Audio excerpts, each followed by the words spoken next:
Petrol পাম্পে গেলেই কি পকেট খালি হয়ে যাচ্ছে?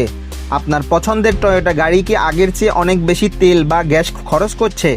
যদি উত্তর হয় হ্যাঁ, তবে আজকের এই ভিডিওটি আপনার জন্য। আমরা অনেক সময় মনে করি ইঞ্জিন পুরানো হয়ে গেছে তাই তেল বেশি খাচ্ছে, কিন্তু আসলে খুব ছোট কিছু ভুলের কারণে আপনার গাড়ির মাইলেজ 30 থেকে 50% পর্যন্ত কমে যেতে পারে।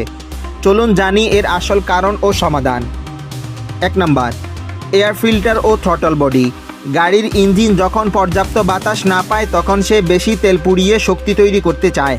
যদি আপনার এয়ার ফিল্টার জ্যাম থাকে বা থ্রটল বডিতে কার্বন জমে থাকে, তবে মাইলেজ ধপাস করে পড়ে যাবে। 2 নাম্বার, স্পার্ক প্লাগ এবং ইগনিশন কয়েল।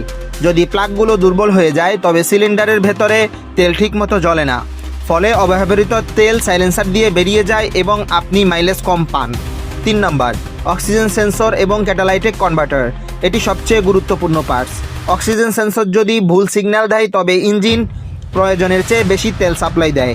একে বলা হয় রিচ মিক্সার। বুঝবেন কিভাবে আপনার গাড়ি তেল বেশি খাচ্ছে?